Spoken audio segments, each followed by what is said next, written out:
से कड़वा है मेरी लिखावट का असर, नींद से कड़वा है मेरी लिखावट का असर, इसलिए लोग मुझे कलम कसाई कहते हैं। आज मैं यहाँ पे आपके सामने जो हाल फिलहाल महाराष्ट्र में भाषावाद का जो लहर उठी है उसके बारे में बात करने आया हूं। साथियों, राज ठाकरे इन्होंने मराठी भाषा को लेकर जो बयान दिया है वो एक सर्वसामान्य विद्यार्थी के लिए घातक है, नुकसानदेह है।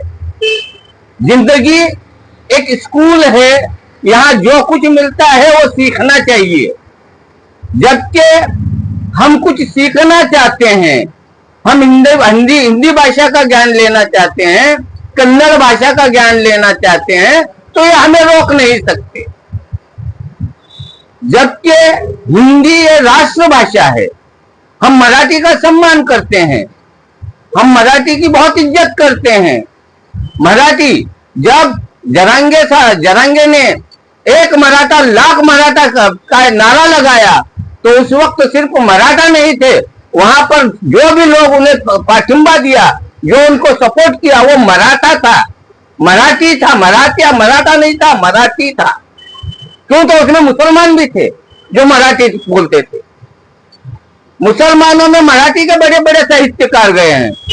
अब ये मराठी और हिंदी के वाद में फायदा दूसरा कोई और ले रहा है।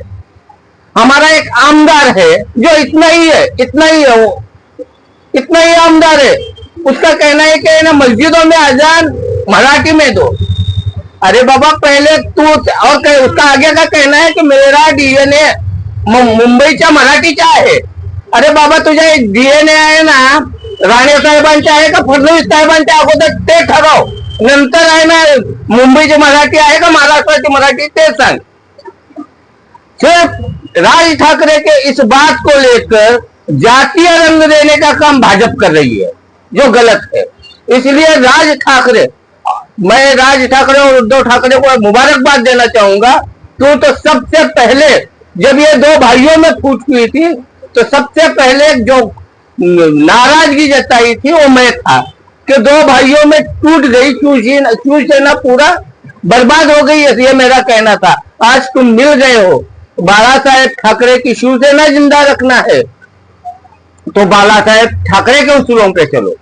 बाला साहेब ठाकरे मराठी हिंदुत्व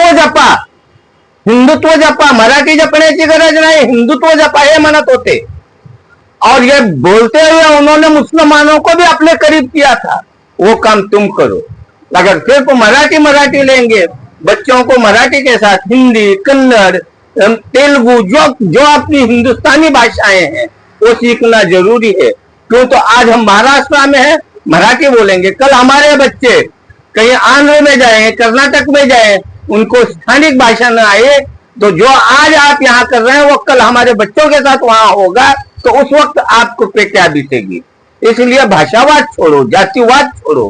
क्यों? तो किसी ने कहा है अगर समाज को उद्योगति की तरफ नीचे ढकेलना है तो समाज को भाषावाद, वर्ण भेद और जातिवाद में उलझा दो, समाज ऑटोमेटिकली बर्बाद हो जाएगा। इसलिए आप समाज को बर्बाद करने का काम न करें।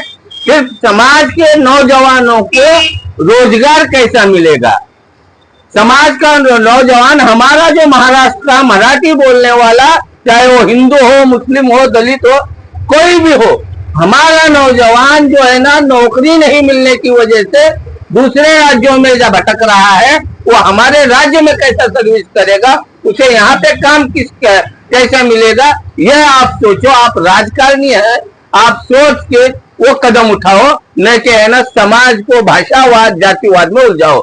यही मैं आपसे कहना चाहता हूँ। धन्यवाद।